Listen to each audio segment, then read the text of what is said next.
Selamat malam dari Los Angeles, Bapak Ibu saudara sekalian. Selamat berjumpa kembali dengan kami dari Restoration Christian Church di Los Angeles. Hari ini hari Rabu tanggal 25 Juni di Los Angeles, dan kita akan melanjutkan pembahasan firman Tuhan dari Yohanes 11 dimulai dengan ayat yang ke-40. Kita awali dengan doa. Tuhan, kami terima kasih Engkau berbicara kepada hamba-Mu.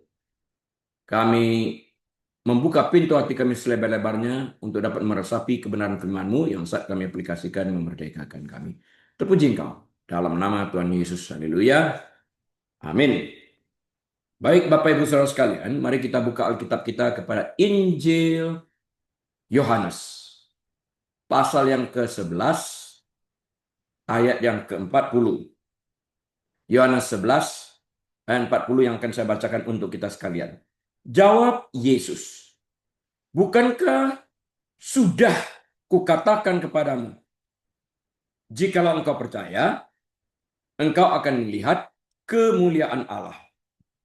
Yesus said to her, did I not say to you that if you would believe, you would see the glory of God?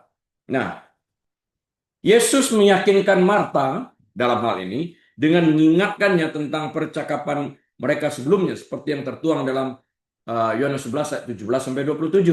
Telah kita bahas tentang hal itu.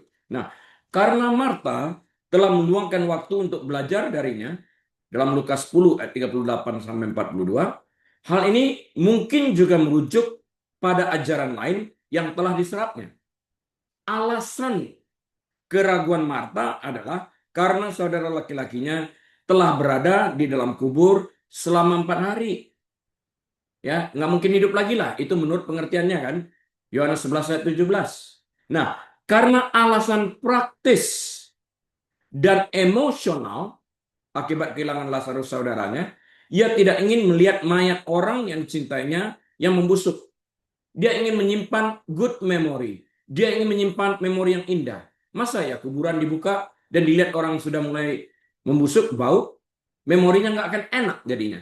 Kalau hari-hari ini istilahnya begini, Yesus menyuruh orang menggali kuburan, membuka petinya, mempertontonkan mayat yang sudah mulai membusuk. Ini kan nggak elok, nggak cantik ini. Jadi dia bingung di sini karena belum mengerti sepenuhnya tentang kuasa Yesus ini. Ya, karena alasan praktis dan emosional, ia tidak ingin melihat mayat orang disintainya itu membusuk. Yohanes 11 ayat 38 sampai 39. Marta ingin menyimpan memori yang baik tentang Lazarus saudaranya. Titik. Itu. Nah, sejak awal kejadian ini, Yesus mengatur berbagai detail untuk mempersiapkan momen ini. Dia mempersiapkan panggung ini. Menunggu 4 hari. Ya. Ini termasuk menunggu hingga Lazarus meninggal, kan ya, memastikan. Orang nggak ada katakan, oh belum lah mati suri ini. Enggak. Jadi dia pastikan 4 hari kepercayaan Israel tidak mungkin hidup lagi. Dia hidupkan. Nah, ini kan sesuatu yang spektakuler. Jadi itu termasuk jadinya menunggu Lazarus benar-benar meninggal, yaitu menunggu 4 hari. Datang hanya ketika kematian sudah tidak diragukan lagi. Dia datang, pasti sudah mati ini. Dia datang. Ya. Kalau dia terburu-buru, orang mengatakan, ya dia belum mati lah. Jadi dia timing, God's timetable jadinya. Dan membiarkan orang berkumpul terlebih dahulu. Dia kumpulkan crowd di sana. Ya. Beberapa ayat berikutnya akan menunjukkan Yesus berdoa di depan umum, khususnya agar apa yang terjadi tidak hilang dari ingatan orang-orang yang menyaksikannya. Jadi dia berdoa dengan suara lantang itu. Nanti waktu kita baca, bukan untuk dia, tapi untuk pengunjung, pelayan yang datang mengunjungi Marta dan Maria untuk menghibur mereka.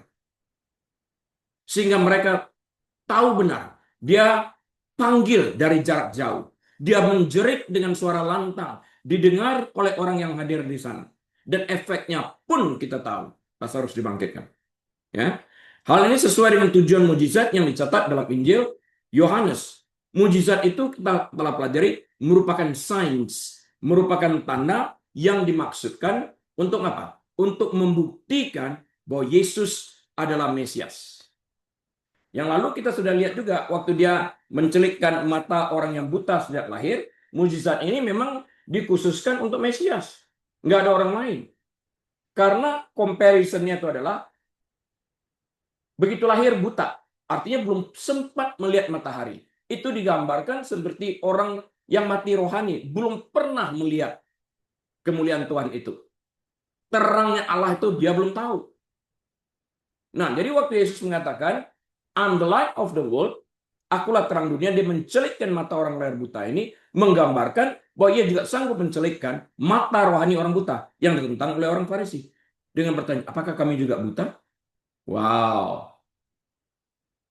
Kami kan ahli Alkitab, kan itu. Yesus mengatakan, karena engkau menganggap engkau melihat, maka tetaplah engkau selamanya buta. Kencang itu. Ya. Nah, Yohanes 11:40 adalah ayat penting dalam kisah kebangkitan Lazarus yang menawarkan apa? Yang menawarkan wawasan teologis yang mendalam. Ya. Bukankah sudah kukatakan kepadamu, dia ingatkan kepada Marta, jikalau engkau percaya, syaratnya percaya, engkau akan melihat kemuliaan Allah. Jadi bagi kita juga, kalau kita telah mati sebelum Yesus datang, kita harus beriman. Kita akan melihat kemuliaan Allah itu, yaitu kita akan dibangkitkan seperti Lazarus dibangkitkan. Itu konteksnya seperti itu, contextual thinkingnya seperti itu. Ya, mari kita bedah ayat ini menjadi beberapa komponen penting terlebih dahulu untuk mempermudah kita mengertinya dengan baik. Kita lihat konteksnya ya. Ayat ini diucapkan oleh Yesus kepada siapa? Kepada Marta. Siapa Marta itu? Saudara perempuan Lazarus. Kapan? Setelah Lazarus meninggal dan dikuburkan selama 4 hari. Saat itu dikatakan kepada dia. Nah, Marta telah menyatakan keraguannya untuk membuka makam ini, untuk membuka kuburan ini. Karena takut akan bau pembusukan. Karena sudah 4 hari. Ya, dia mengatakan keraguannya ini. Lord, dia sudah mulai bau. Stench-nya sudah mulai keluar.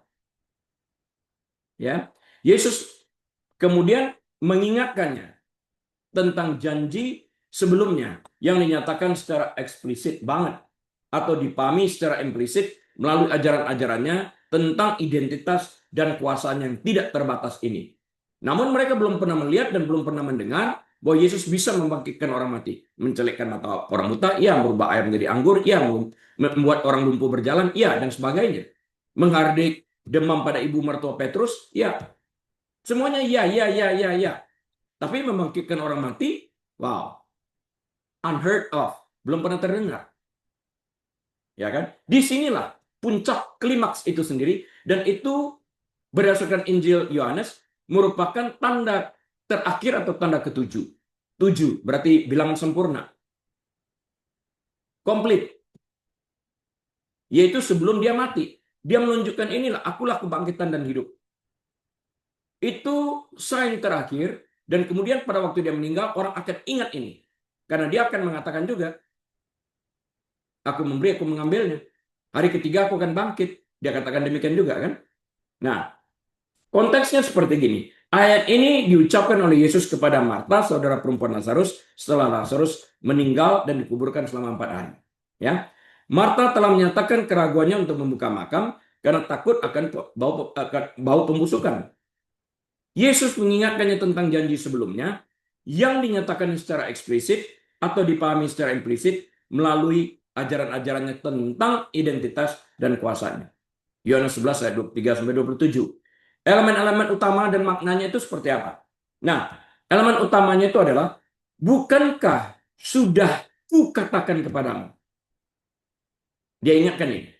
Ini adalah tantangan langsung dan pengingat dari Yesus kepada Marta. Ingat nggak pelajarannya? Ingatkah apa yang kau dengar dari aku? Ya, ini menunjukkan bahwa Yesus, sebelumnya telah menyampaikan prinsip bahwa kepercayaan mendahului pekerjaan ajaib Allah. Kita harus percaya dulu, artinya kita harus beriman terlebih dahulu sebelum kita melihat kuasa Allah dinyatakan. Ingat baik-baik. Ayat ini mengingatkan kita harus percaya terlebih dahulu sebelum kuasa Tuhan dinyatakan. Dalam hal ini Lazarus dibangkitkan. Ya, Marta meskipun sebelumnya telah mengakui imannya kepada Yesus sebagai Kristus, itu tertulis dalam Yohanes 11 ayat 27, sedang bergumul dengan keraguan praktis dalam menghadapi situasi tentang kematian yang tampaknya mustahil. Ya, Yesus memanggilnya untuk percaya lebih dalam lagi dan imannya harus aktif banget. Bukankah telah kukatakan kepadamu, kalau engkau percaya, engkau akan melihat kemuliaan Allah. Artinya beriman dong. Beriman dulu, baru engkau lihat. Nah, jikalau engkau percaya, tadi kan yang pertama, bukankah sudah kukatakan kepadamu, elemen pertama. Elemen kedua, jikalau engkau percaya, syarat, jikalau. Ya, ini menyoroti peran penting iman. Yesus menekankan bahwa melihat kemuliaan Allah itu bergantung pada apa? Pada kepercayaan. Jika engkau percaya, engkau akan melihat kemuliaan Allah. Kalau engkau nggak beriman, ya nggak bisa lah. Ini bukan tentang melihat untuk percaya, tetapi percaya untuk melihat. Kalau di dunia kan orang katakan seeing means believing. No, you see it already. What is it for you to believe? You see it already. Lihat percaya. No, percaya baru lihat. We don't walk by sight, we walk by faith. Itu dia di sini. Jadi jikalau engkau percaya itu menyoroti pentingnya iman bagi kita semua orang percaya. Jadi sekali lagi penekanannya adalah bahwa kemuliaan Allah itu dapat kita lihat atau tidaknya bergantung pada kepercayaan, bergantung pada iman kita. Ini bukan tentang melihat, sekali lagi ya. Ini bukan tentang melihat untuk percaya, tetapi percaya untuk melihat. Ini adalah tema yang berulang dalam Injil Yohanes, di mana iman disajikan sebagai jalan untuk mengalami kuasa dan wahyu Allah. Ya, iman itu penting. Ini adalah panggilan untuk percaya pada janji-janji Allah. Diperlukan iman. Bahkan ketika keadaan tampaknya tanpa harapan atau bertentangan dengan apa yang mungkin diharapkan, kepercayaan inilah yang membuat yang tidak mungkin itu menjadi mungkin. Jadi kepercayaan itu, iman ini mendahului mujizat. Apapun yang dikatakannya kepadamu, perbuatlah itu. Ini Maria. Masukkan air 120-180 galon itu ke dalam 6 tempayan itu, tempayan batu. Masih air.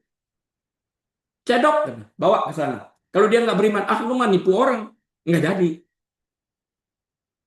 Percaya dulu. Apa buktinya mereka percaya? Mereka cedok dan bawa kok. Itu bukti mereka beriman. Kalau mereka nggak beriman, nggak mau dia kasih, dia buang.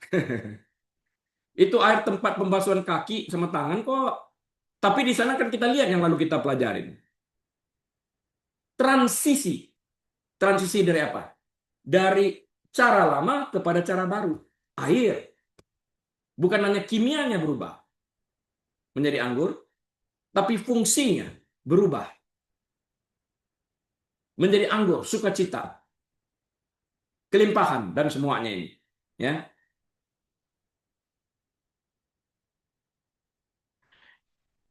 Elemen yang ketiga itu adalah engkau akan melihat kemuliaan Allah. Jadi yang pertama tadi, bukankah sudah kukatakan kepadamu? Yang kedua, jikalau engkau percaya, merupakan syaratnya.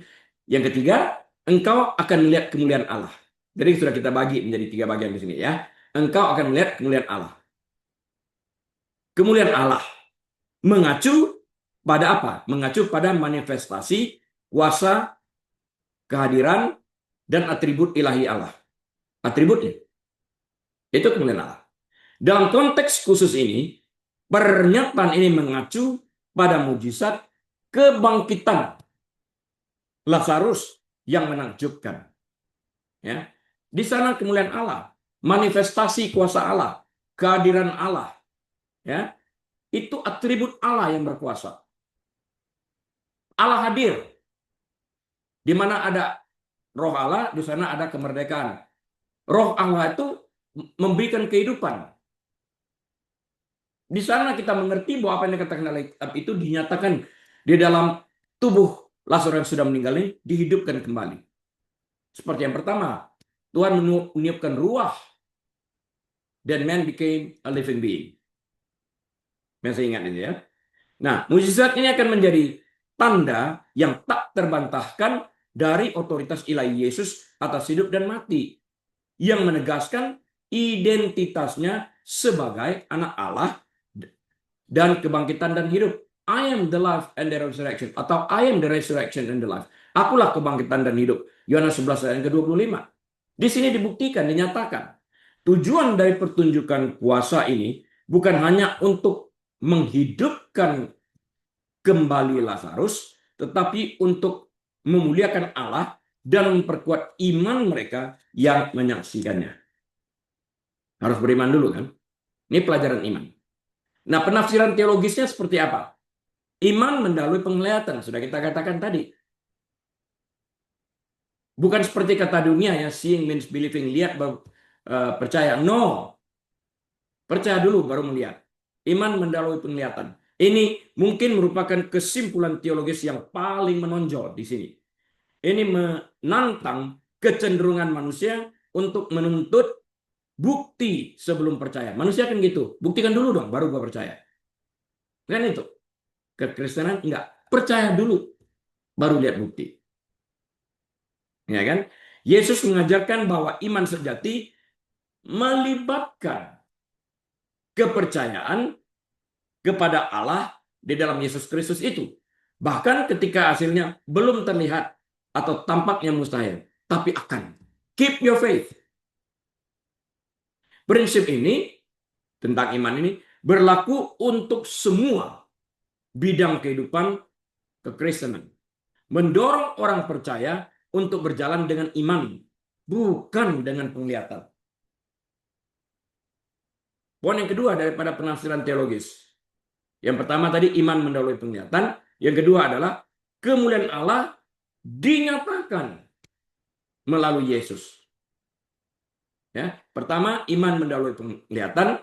Yang kedua kemuliaan Allah dinyatakan melalui Yesus. Nah, kebangkitan Lazarus adalah tanda utama dalam Injil Yohanes yang menunjukkan hubungan unik Yesus dengan Bapa dan kuasa ilahinya. Kemuliaan Allah bukanlah konsep abstrak, enggak, tetapi dinyatakan secara nyata melalui karya-karya Yesus. Mujizat ini menjadi tanda atau pertanda kebangkitan Yesus sendiri dan menegaskan klaimnya sebagai sumber kehidupan. I'm the resurrection and the life. Ya. Yang ketiga, mengatasi keraguan dan mengalami kuasa Allah. Mengatasi keraguan dan mengalami kuasa Allah. Ya. Percakapan dengan Marta menggambarkan pergumulan yang dihadapi banyak orang percaya antara persetujuan intelektual terhadap iman dan kepercayaan praktis dalam situasi yang sulit. Seringkali rasio kita bekerja, padahal dari kita dituntut iman. Kalau kita mau bicara rasio logika, orang pukul tambur, musuh dikalahkan. Keliling tembok Yeriko 7 kali, temboknya roboh. Nggak masuk akal. Itulah iman. Itulah iman. Secara logika, matahari nggak bisa di-stop. Yosua menunjuk, matahari berhentilah. Berhenti. Di Gibeon. Dia melanjutkan perangnya. Kok bisa? Ya itu. Ya. Jadi perkataan Yesus merupakan dorongan untuk melangkah maju, melampaui keraguan, dan sepenuhnya mengandalkan kuasa dan janji-janjinya.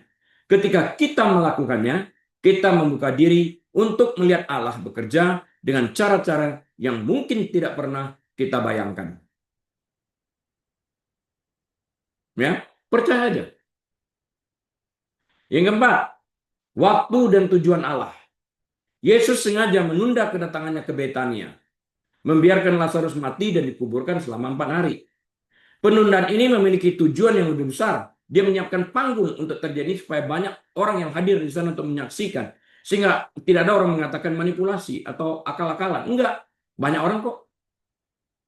Untuk memastikan bahwa mujizat itu tidak dapat disangkal dan untuk memaksimalkan pewahyuan kemuliaan Allah. Ini sebelum dia menderita dan sebelum dia mati untuk dibangkitkan kembali. Ini tanda terakhir. Tanda yang ketujuh. Komplit. Ya. Ini mengajarkan kita bahwa waktu Allah itu apa? Waktu Allah itu sempurna. Dan bahwa rencananya seringkali lebih besar daripada keinginan atau pemahaman langsung kita sebagai manusia. Intinya, Yohanes 11 ayat 40 itu adalah pengingat yang kuat bahwa iman sejati adalah kepercayaan aktif pada kemampuan Allah untuk melakukan segala sesuatu termasuk yang menurut anggapan manusia mustahil. Dan melalui iman inilah kita menyaksikan Allah menunjukkan kemuliaan yang luar biasa. Di mana yang mustahil menurut manusia dilakukan, dinyatakan oleh Allah untuk kemuliaan namanya. Karena tidak ada yang mustahil bagi Allah. Itu intinya. Nah, kita lanjut terlebih dahulu dengan Yohanes 11 ayat 41.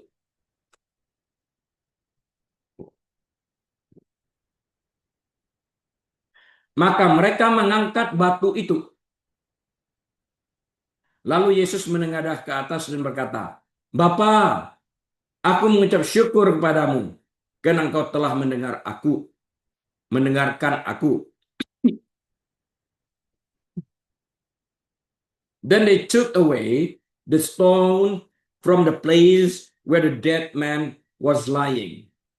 And Jesus lifted up his eyes and said, Father, I thank you that you have heard me. Lihat kalimat, that you have heard me. Engkau telah mendengarkan aku. Bukan akan, telah mendengarkan aku. Kepastian. Batu-batu yang digunakan untuk menutupi kuburan di dunia kuno, di zaman kuno dulu, tidaklah kecil dan praktis, enggak, berat. Tujuan dari penutupan tersebut adalah untuk menjauhkan pemulung dari jenazah, curi jenazah dan sebagainya. Dan untuk mencegah pencuri, ya, itu tujuannya. Orang-orang yang lebih kaya mampu membeli makam yang jauh lebih besar, yang dapat dilengkapi dengan penutup batu yang lebih besar pula. Ya. Makam pinjaman yang digunakan oleh Yesus setelah penyalipannya memiliki batu yang cukup besar. Sehingga sekelompok wanita tahu bahwa mereka akan membutuhkan bantuan untuk menggulingkan batu tersebut. Batu di atas makam Lazarus mungkin tidak sebesar itu.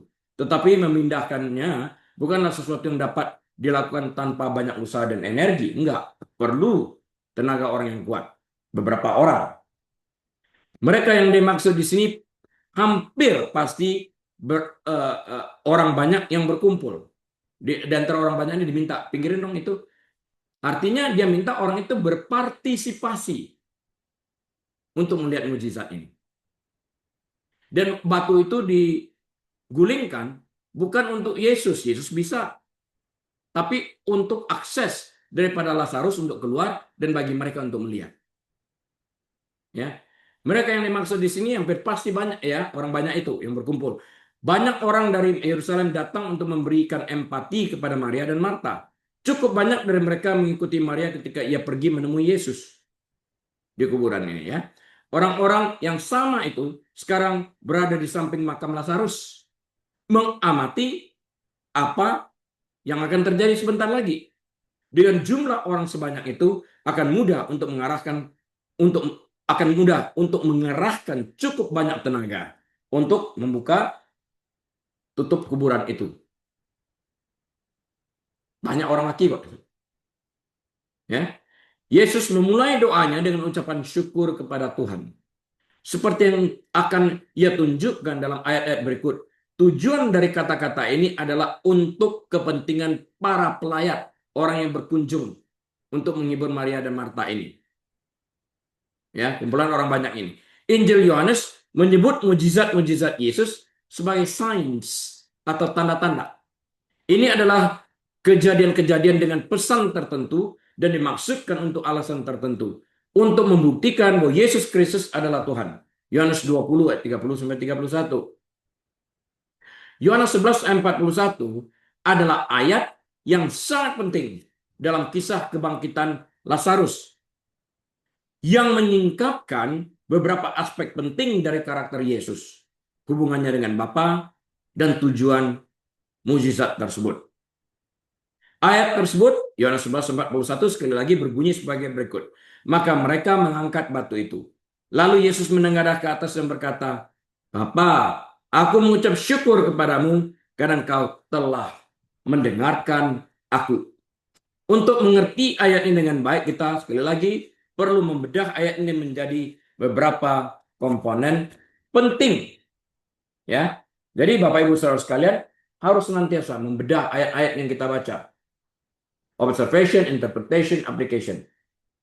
Dalam mengenal orang-orang lain yang berbicara kepada kita pun, kita perlu membedah kata-kata tersebut. Ya, itu menganalisis. Itu yang dimaksud dengan critical thinking. Ya, maka mereka mengangkat batu itu. Ini elemen yang pertama kita lihat. Ini adalah tindakan fisik yang mendahului mujizat. Menggulingkan batu itu terlebih dahulu. Berusaha dulu. Yesus telah memerintahkannya di ayat sebelumnya, Yohanes 11 ayat 39.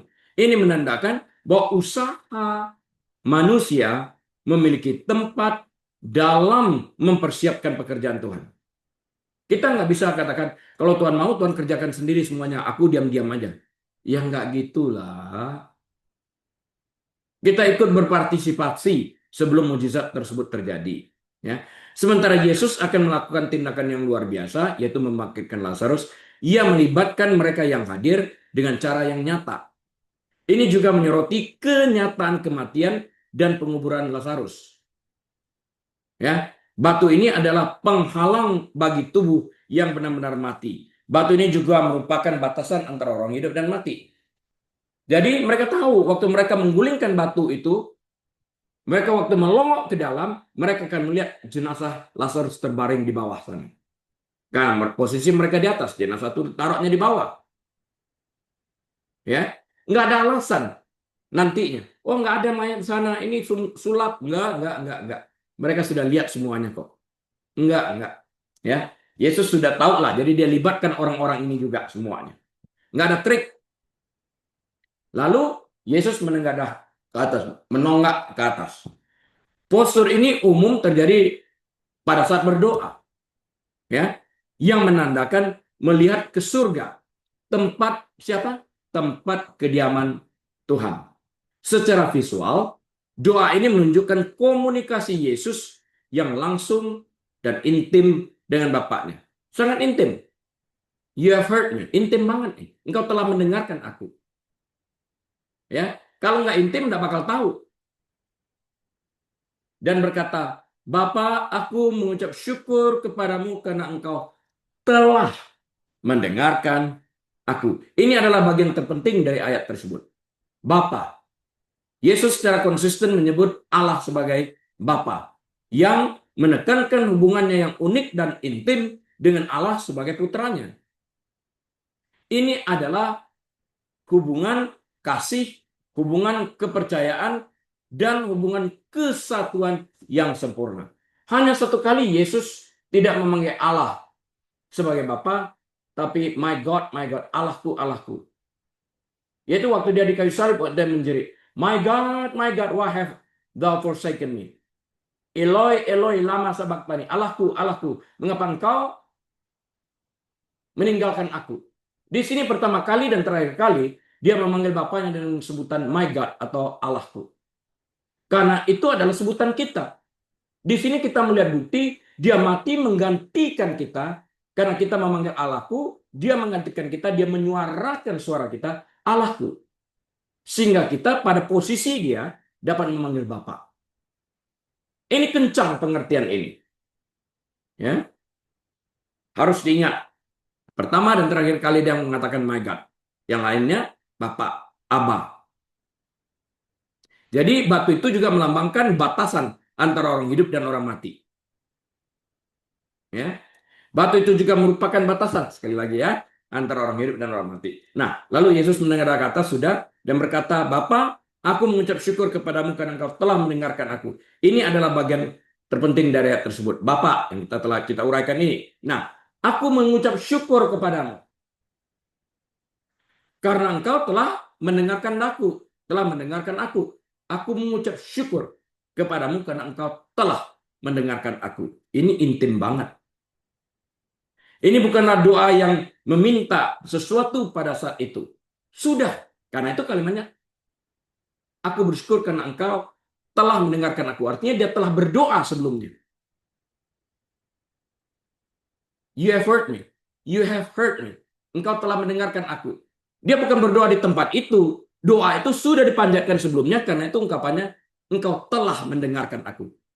Perkataan telah mendengarkan, ya berarti dia sudah berdoa sebelumnya. Dia sudah mendapatkan okay sign. Dia telah mendapatkan green light. Lampu hijau. Go ahead, bangkitkan Lazarus. You see, sebelum melakukan sesuatu, dari ayat-ayat sebelum-sebelumnya itu kalau kita lihat, Yesus selalu berkomunikasi, memohon approval dari Bapaknya. Karena dia yang diutus. Tunduk kepada si pengutus. Ya. Jadi ini bukan doa yang diucapkan spontan saat itu ya, sudah diucapkan. Sebaliknya ini adalah ungkapan syukur atas doa yang telah didengar. Ini menunjukkan beberapa kemungkinan. Kemungkinannya apa? Yang pertama, doa itu dipanjatkan sebelum. Ngerti ya maksudnya ya? Dipanjatkan sebelumnya. Yesus kemungkinan telah berdoa tentang penyakit dan kematian Lazarus jauh sebelumnya. Mungkin ketika ia pertama kali menerima berita tentang penyakit Lazarus, Yohanes 11 ayat 3-4. Ucapan syukurnya di sini adalah untuk jaminan bahwa permintaannya sebelumnya telah dikabulkan dan telah mendapatkan lampu hijau untuk membangkitkan. Jadi kita tahu di sini dia membangkitkan Lazarus bukan karena keinginannya, tapi atas perintah Allah Bapa. Dia taat kepada perintah Bapa tersebut. Ya, kesatuan ilahi dan pengetahuan sebelumnya. Ini menunjukkan keyakinan mutlak Yesus dalam kesatuannya dengan Allah, dengan Bapa dan kemahatauannya, foreknowledge of Jesus Christ. Ditunjukkan di sini. Ia mengetahui kehendak Bapa dan bahwa Bapa selalu mendengarkannya. Ia tidak berdoa untuk meyakinkan Tuhan, tetapi untuk membuat pernyataan publik. Tujuan bagi orang banyak apa? Seperti Yesus jelaskan dalam ayat berikutnya, yaitu Yohanes 11 ayat 42, ia mengatakan ini untuk kepentingan orang banyak yang berdiri di dekatnya, supaya mereka percaya bahwa engkaulah yang telah mengutus aku. Not for my sake, but for their sake. Ya, ucapan syukur itu merupakan kesaksian yang dapat didengar tentang otoritas dan misi ilahinya. Didengar banyak orang kok, yang menunjukkan kepada orang banyak bahwa apa yang akan segera terjadi bukan sekedar kuasanya sendiri, tetapi pekerjaan Allah melalui dia. Dia sebagai yang diutus. Dia mengajarkan kepada kita, sebagaimana Bapa mengutus aku mengutus engkau. Nah, sebagaimana dia taat kepada Bapa, kita harus taat sebagai yang diutus kepadanya. Itu konteks pengertian Alkitab teologisnya. Ya. Jadi di sini dimaksudkan untuk membangun iman di antara mereka yang menyaksikan mujizat tersebut. Teladan doa kita lihat lagi. Meskipun hubungan Yesus dengan Bapa itu unik adanya, tindakannya mengucap syukur sebelum mujizat itu terjadi merupakan contoh doa yang kuat bagi orang percaya. Berdoa dengan apa? Berdoa dengan keyakinan, mengakui kedaulatan Allah. Pokok yang kedua dalam doanya. Yang ketiga, menyampaikan rasa syukur. Jadi saat berdoa itu harus dengan yakin, mengakui kedaulatan Allah, dan kemudian sampaikan ucapan syukur.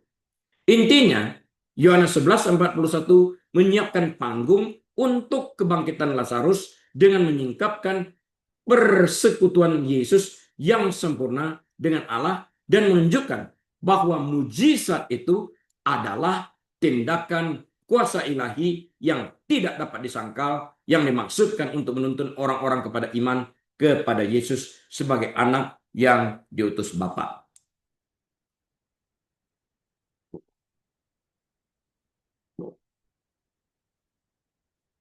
Kita lanjut dengan Yohanes 11 ayat 42. Saya bacakan Yohanes 11 ayat 42. Aku tahu bahwa engkau selalu, bukan kadang-kadang, selalu mendengarkan aku. Tetapi oleh karena ini alasannya, orang banyak yang berdiri di sini mengelilingi aku. Aku mengatakannya supaya mereka percaya bahwa engkaulah yang telah mengutus aku. And I know that you always hear me. But because of the people who are standing by, I said this, that they may believe that you sent me. Perkataan Yesus dalam bagian doanya ini mengungkapkan tujuan utama mujizat. Menunjukkan persetujuan ilahi atas suatu pesan atau atas suatu gagasan.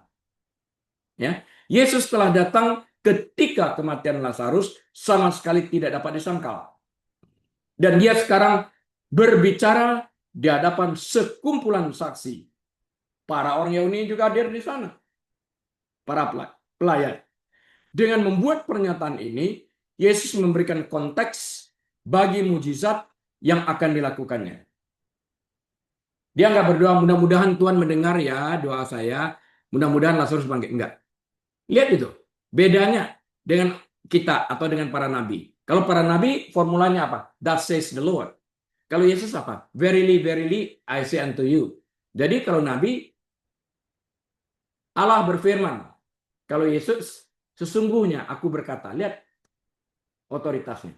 Lazarus, come forth. Lazarus, bangkit dan keluarlah. Ini otoritas. Kalau kita berdoa, semoga Tuhan mengabulkan. Semoga Tuhan berkenan dan menjawab. Ini enggak. Lazarus, come forth. Perintah. Beda. Tapi jangan ditiru. Kalau Tuhan nggak berbicara, ini tidak dapat dijadikan sebagai doktrin. Jangan, Yesus bilang gitu, gue juga bilang. Maka gue juga bangkitkan orang mati. It is more about you. If God doesn't send you to do that, no. Di sini kita lihat Tuhan mengutus Yesus melakukan itu. Buktinya tadi, aku bersyukur karena engkau telah mendengarkan aku. Jadi dia sudah berdoa. Tuhan bilang oke. Ya. Perkataan Yesus dalam bagian doanya ini mengungkapkan tujuan utama mujizat itu sendiri. Menunjukkan persetujuan ilahi atas suatu gagasan atau pesan. Yesus telah datang. Tadi saya katakan, ketika kematian Lazarus sama sekali tidak dapat disangkal. Dan dia sekarang berbicara di hadapan sekumpulan saksi. Dengan membuat pernyataan ini, Yesus memberikan konteks bagi mujizat yang akan dilakukannya. Nah, Injil Yohanes menggunakan istilah signs atau tanda-tanda. Ketika menggambarkan mujizat-mujizat Yesus. Apa yang terjadi dalam ayat berikutnya adalah tanda ketujuh dan yang paling spektakuler dari semua tanda-tanda lainnya. Yang terakhir ini. Seperti halnya semua tindakan supranatural Yesus, tujuannya adalah membuktikan sifat ilahinya. Yohanes 20 ayat 30-31. Beberapa mujizat Kristus relatif bersifat pribadi, seperti mengubah air menjadi anggur di perkawinan di Kana, ya. Hanya sedikit orang yang tahu bahwa Yesus terlibat. Ya. Beberapa bersifat publik, seperti memberikan penglihatan kepada orang yang buta sejak lahir. Itu publik. Orang-orang menanggapi tanda-tanda ajaib Tuhan dengan berbagai cara. Ini sama saja dengan cara mereka menanggapi tanda-tanda fisik biasa yang kita lihat di jalan dan di gedung-gedung. Lampu merah artinya stop, lampu hijau artinya jalan, dan sebagainya, rambu-rambu lalu lintas itu. Tanda harus diartikan. Yesus membangkitkan Lazarus itu tanda. Sesuai dengan itu kita artikan. Ketika tanda-tanda tercetak, rambu-rambu lalu lintas, memberikan peringatan dan petunjuk kepada kita. Sebagian orang menerima apa yang dikatakan. Yang lain memperhatikan tetapi tidak menanggapi pesan itu dengan serius. Stop. Artinya tidak boleh bergulir roda mobilnya, ban mobilnya. Sebagian orang menanggapi dengan sikap yang tegas. Betul-betul stop. 3 second. Yang lain whatever, nggak ada polisi lihat. Ternyata polisi ngumpet, kena tiket. That's it. That's it, baby. That's it. You gotta pay. Ya, nggak boleh salahkan orang. Pilihan sendiri. Ada orang mendengar, tapi nggak menanggapin. Ada orang melihat tanda, tapi cuek. Nah, ya, ini sudah lihat tandanya Lazarus dibangkitkan. Jangan cuek dong. Ya, bisa repot nanti. Ya rugi kita. Karena tanda itu diberikan bukan untuk Yesus, tapi untuk kita. Sebagian mengabaikannya sama sekali. Berpikir, itu kan nggak berlaku bagi gue. Nggak berlaku bagi diriku kok. Peduli amat. Yang lain sengaja mengabaikan poster peringatan karena mereka tidak menyukai larangan tersebut. Dilarang minum air dari kolam ini. Minum dia. Sakit perut. Ya, ada ditulis. Oh ya? Well, matanya dijual kemana? Lagi parkir. Yesus membuat mujizat ini sangat jelas. Dan akibatnya reaksi dari para pengkritiknya yang paling membenci juga ekstrem. Alih-alih menerima makna mujizat itu, para pemimpin agama di Yerusalem akan mencari kematian bagi Yesus dan Lazarus. Lihat ya, Yohanes 11 ayat 53, Yohanes 12 ayat 10 sampai 11. Mereka juga mencari kematian Lazarus. Ini kan perbuatan bodoh. Mereka menyangkal Yesus membangkitkan Lazarus. Lantas Lazarus mau dimatikan. Nggak masuk akal kan? Ya kan? Dengan mematikan Lazarus, solusinya tidak terselesaikan juga. Bahkan mereka menyatakan mengakui dengan membunuh Lazarus. Kalau itu terlaksana, mereka mengakui bahwa Yesus memang sudah membangkitkan Lazarus. Karena itu lenyapkan aja. Tetap aja. Sudah dilihat orang, nggak bisa dilenyapkan begitu aja. Tertulis. Nah, Yohanes 11:42 adalah ayat yang kuat dan penting dalam Injil Yohanes. Yang muncul tepat sebelum Yesus membangkitkan Lazarus dari kematian. Dalam ayat ini Yesus berkata, "Aku tahu bahwa engkau selalu mendengarkan aku." Ini doa yang saya katakan tadi. Tapi oleh karena orang banyak yang berdiri di sini mengelilingi aku mengatakannya supaya mereka percaya bahwa engkaulah yang telah mengutus aku. Jadi dia tidak mengatasnamakan dirinya. Dia mengatasnamakan dirinya sebagai yang diutus. Tunduk kepada si pengutus. Makanya dia bersyukur, engkau telah mendengarkan aku.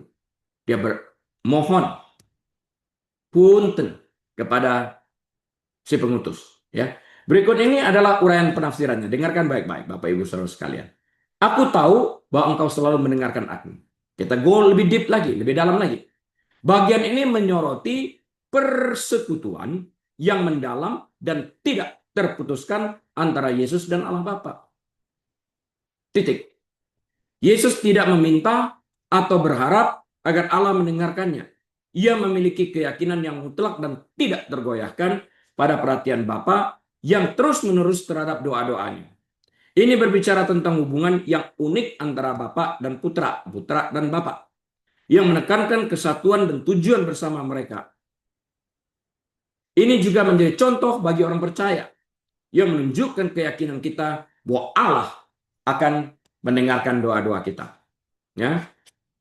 Yang kedua, tetapi oleh karena orang banyak yang berdiri di sini mengelilingi aku mengatakannya. So not for my sake, but for the sake of these people. Ya.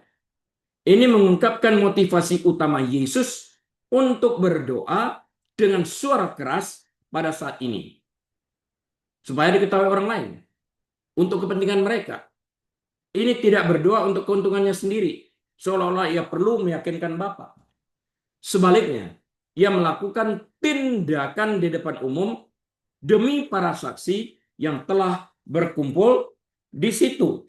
Ya, jadi sudah banyak saksi yang berkumpul di sana. Dia melakukan itu supaya terdengar jelas di dalam hal ini, supaya nggak ada orang yang nanti menuduh atau twisting atau gaslighting. Nggak ada. Nah, kumpulan orang banyak itu termasuk mereka yang percaya kepadanya dan mereka yang skeptis atau bahkan bermusuhan. Bercampur aduk semua jadi satu. Supaya mereka percaya. Jadi semua orang ini, baik yang percaya atau tidak percaya, khususnya yang tidak percaya atau mereka yang bersikap bermusuhan, supaya mereka percaya bahwa engkaulah yang telah mengutus aku. Karena sudah seringkali dikatakan, Bapak mengutus aku. Kalau engkau melihat aku, engkau melihat Bapa. Bagaimana engkau katakan tunjukkan Bapa itu kepadaku? Aku yang diutus. Nah, inilah tujuan utama doa Yesus di depan umum dan mujizat berikutnya. Kebangkitan Lazarus bukan sekedar tindakan belas kasihan, tetapi sebuah tanda. Sebagaimana Yohanes sering menyebut mujizat-mujizat Yesus yang dimaksudkan untuk menunjukkan otoritas dan asal-usul ilahinya. Dengan mengakui kebergantungannya dan kesatuannya dengan Allah Bapa di depan umum, Yesus bermaksud untuk menunjukkan kepada orang banyak bahwa ia tidak bertindak atas kekuatannya sendiri atau melalui sihir. Enggak, tetapi sebagai orang yang diutus oleh Allah Bapa. Mujizat ini dimaksudkan untuk menegaskan identitasnya sebagai Mesias, anak Allah. Aku diutus. Engkau lihat ini buktinya, orang mati dibangkitkan. Dia memerintahkan, bukan memohon. Penafsiran utama dan implikasi teologisnya seperti ini. Peragaan keilahian Yesus. Ayat ini menggarisbawahi hubungan unik Yesus dengan Allah Bapa. Pasti. Ya, membuktikan bahwa ia bukan sekedar seorang nabi dan juga bukan sekedar guru yang baik, tetapi anak Allah sendiri yang bertindak dengan otoritas ilahi. Tujuan mujizat itu apa? Menjelaskan bahwa mujizat Yesus bukanlah tindakan acak, bukan random, melainkan tanda atau sign yang disengaja, yang sengaja dirancangkan untuk mengungkapkan kuasa Tuhan dan menuntun orang untuk beriman kepada Yesus sebagai yang diutus oleh Allah Bapa. Kemudian kuasa doa. Meskipun doa Yesus di sini unik karena sifat ilahinya, doa itu tetap menjadi contoh doa yang penuh keyakinan, yang telah dilantunkan, diucapkan, didoakan, dipanjatkan sebelumnya. Doa itu menunjukkan bahwa Tuhan mendengar dan Tuhan menjawab. Itu buktinya bahwa engkau telah mendengarkan aku dan kemudian bangkit. Kita lihat aja ini. Tuhan mendengar, Tuhan menjawab. Dan bahwa doa kita dapat berdampak melalui diri kita sendiri dan dapat dengan demikian mempengaruhi iman orang lain. Yang berikutnya apa? Keinginan Tuhan bagi mereka untuk percaya melalui mujizat ini. Tindakan Yesus menunjukkan keinginan Tuhan agar manusia percaya kepadanya. Dia memberikan bukti dan kesempatan yang jelas bagi orang untuk mengenali kebenaran identitas dan misinya. Being the Son of God, sebagai anak Allah. Kontras antara iman dan ketidakpercayaan. Ya. Peristiwa seputar kebangkitan Lazarus dan khususnya ayat ini menyoroti tanggapan yang berbeda terhadap Yesus. Sebagian orang akan percaya karena tanda ini. Sementara yang lain bahkan ketika menghadapi bukti yang begitu kuat akan mengeraskan hati mereka dan menolaknya. Ibarat Firaun mengeraskan hatinya juga. Sudahlah, kata Tuhan. Intinya apa? Intinya Yohanes 11 ayat 42 ini adalah pernyataan penting di mana Yesus secara eksplisit menjelaskan bahwa doa terbukanya sebelum membangkitkan Lazarus merupakan permohonan langsung kepada para saksi. Memohon apa? Supaya mereka memperhatikan yang dirancang untuk menuntun mereka agar percaya pada misi ilahinya dan bahwa dia memang diutus oleh Tuhan. Amin. Baik Bapak Ibu Saudara sekalian, waktu 45 menit telah berakhir, bahkan lebih sedikit. Kita akan tutup dalam doa. Bapa, hamba-Mu telah selesai berbicara. Engkau melanjutkan melalui Roh-Mu yang kudus, memberi penjelasan kepada kami, mengarahkan kami kepada kebenaran firman Tuhan yang saat kami lakukan memerdekakan kami. Terima kasih Bapa, kami bersyukur dalam nama Tuhan Yesus. Baik Bapak Ibu Saudara sekalian, atas seizin Tuhan kita akan berjumpa kembali pada lain kesempatan. Dari Los Angeles, saya Rili mohon diri. Shalom.